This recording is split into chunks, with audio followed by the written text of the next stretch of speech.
जय श्री कृष्ण दोस्तों। हर हर महादेव। कैसे हैं आप सब? स्वस्थ और सुरक्षित होंगे। शुभम करोति कल्याणम आरोग्यम धन संपादम शत्रु बुद्धि विनाशाय दीपम ज्योति नमोस्तुते नमोस्तुते। इस मंत्र का अर्थ जानते हैं आप? शुभ और कल्याण करने वाली, आरोग्य और धन संपदा देने वाली, शत्रु बुद्धि का विनाश करने वाली दीपक की ज्योति को हम प्रणाम करते हैं। आज मैं आपसे इस टॉपिक पे ही बात करने वाली हूँ। इसी विषय पे मेरा वीडियो है, आप अवश्य देखें। हम पूजन करते हैं, पूजन में दीपक अवश्य लगाते हैं। कैसे लगाएं, कब लगाएं और शुद्ध घी का लगाना चाहिए, तेल का लगाना चाहिए, किस देवी देवता को कौन सा दीपक लगाना चाहिए, ये सारे प्रश्नों के जवाब आपको इस वीडियो में मिलेंगे। आप शुरू से अंत तक इस वीडियो को अवश्य देखें। बहुत सारी ऐसी बातें जो आपको जानना जरूरी है। आपके जीवन में बहुत जरूरी नियम हैं दीपक संबंधी। दीपक प्रज्वलित करते समय दीपक में फूल क्यों दिखता है, दीपक की लो में हमें कभी कभी फूल दिखता है, क्यों दिखता है, और क्या हम ऐसा करें जो हम दीपक प्रज्वलित कर रहे हैं उसका पूरा पुण्य, पूरा फल हमें प्राप्त हो। आप इस वीडियो के माध्यम से पूरी जानकारी प्राप्त करेंगे। आप अवश्य देखें इस वीडियो को। दोस्तों, देवी देवता की पूजन में दीपक जलाने का विशेष महत्व होता है। जो लोग विधि विधान से पूजन नहीं कर पाते हैं, यदि वे भगवान के सामने सिर्फ दीपक जला देते हैं तो भी उनकी पूजा स्वीकार्य हो जाती है। दीपक से आरती की जाती है और आरती के बाद ही पूजन कर्म पूर्ण होते हैं। आरती के महत्व को देखते हुए दीपक तैयार करते हुए समय हमें कुछ विशेष बातों का ध्यान रखना चाहिए। दोस्तों, जो मैंने वीडियो के आरंभ में मंत्र बोला था, वह मंत्र दीपक प्रज्वलित करते समय इस मंत्र का जाप करना चाहिए। यदि करेंगे तो श्रेष्ठ होगा, नहीं कर पाए तो कोई बात नहीं। हम मन ही मन, जरूरी नहीं है कि संस्कृत में आप मंत्र बोलेंगे तभी आपको उस दीपक को प्रज्वलित करने का फल प्राप्त होगा, पुण्य प्राप्त होगा, ऐसा नहीं है।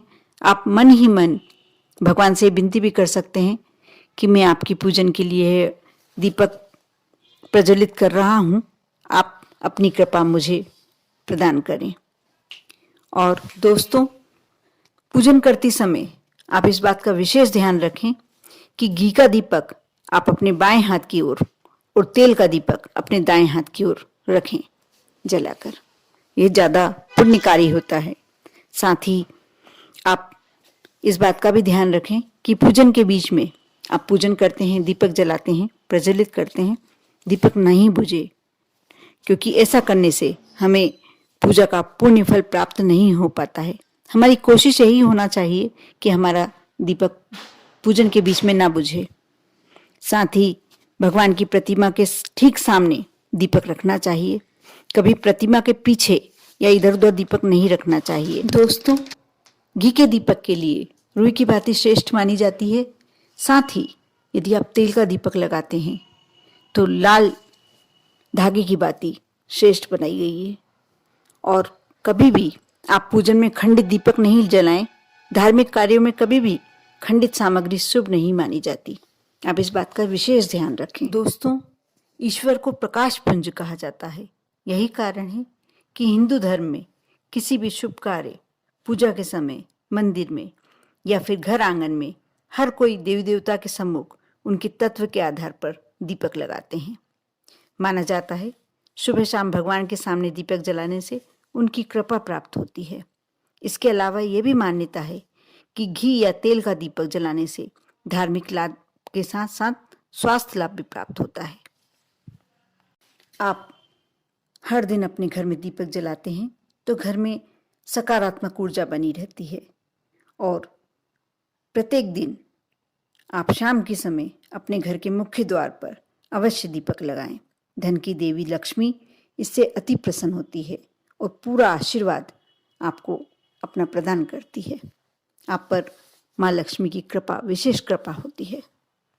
साथ ही आपकी पूजन के समय दीपक कैसा हो, उसमें कितनी बत्तियां हो, आप यह जानकारी भी आपको अवश्य होनी चाहिए, किसी भी देवी या देवता की पूजन में शुद्ध गाय का घी और एक फूल बत्ती या तिल के तेल का दीपक आवश्यक रूप से प्रज्वलित करा जाता है, विशेष रूप से भगवती जगदम्बा दुर्गा देवी की आराधना के समय।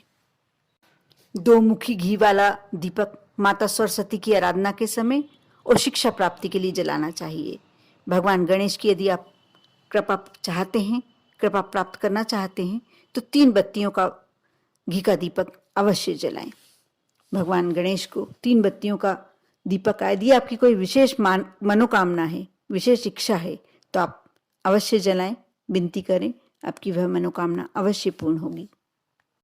साथ ही दोस्तों, इष्ट सिद्धि ज्ञान प्राप्ति के लिए गहरा और गोल दीपक प्रयोग में लें। शत्रुनाश, आपत्ति निवारण के लिए मध्य में से ऊपर उठा हुआ दीपक इस्तेमाल करें। लक्ष्मी प्राप्ति के लिए दीपक सामान्य गहरा होना चाहिए। दोस्तों, यदि आप हनुमान जी को प्रसन्न करने के लिए दीपक लगाना चाह रहे हैं तो आप तिकोने दीपक का इस्तेमाल करें। दीपक मिट्टी, आटे, तांबा, चांदी, लोहा, पीतल और स्वर्ण धातु, किसी भी धातु के हो सकते हैं। लेकिन यदि आप मूंग, चावल, गेहूं, उड़द और ज्वार सभी को सामान्य भागों में लेकर इसका आटा पिसवाकर और यदि इसका दीपक बनाकर लगाते हैं, ये सर्वश्रेष्ठ होता है। आप किसी विशेष कामना से लगाते हैं तो आपको यह दीपक लगाना चाहिए।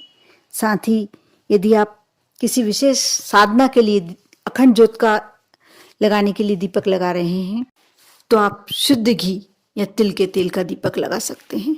दोस्तों, कभी आपने ध्यान दिया है, आपके यहाँ जब कभी आप दीपक प्रज्वलित करते हो, अचानक से ऐसा लगता है कि लो में फूल बनता हुआ दिखाई दे रहा है।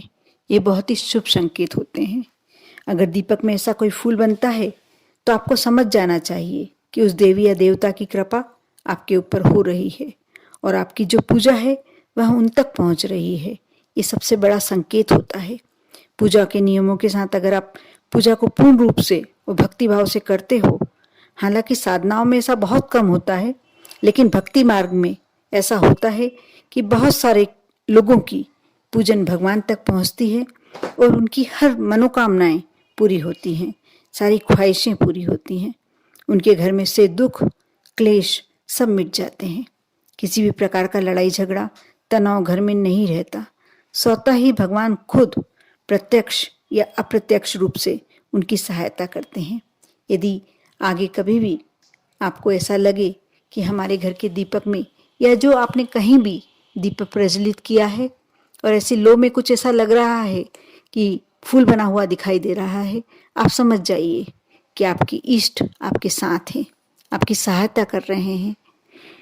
अगर आपके साथ भी ऐसा होता है और आपके दीपक में भी ऐसा फूल बनता है तो आपको धर्म और पुण्य ज़्यादा करना चाहिए, क्योंकि जब हम पे कृपा प्राप्ति होती है ईश्वर की तो हमें भी अपनी ओर से कुछ ऐसा करना चाहिए कि उनको धन्यवाद के स्वरूप हम कुछ प्रदान करें। साथ ही आप गाय को चारा खिला सकते हैं और जानवरों को कुछ भी डालें। आप कुत्तों को, जानवरों को रोटी डालें, कबूतरों और पक्षियों को दाना डालें और ऐसा करने से आपको और भी सकारात्मक फल देखने को मिलेंगे।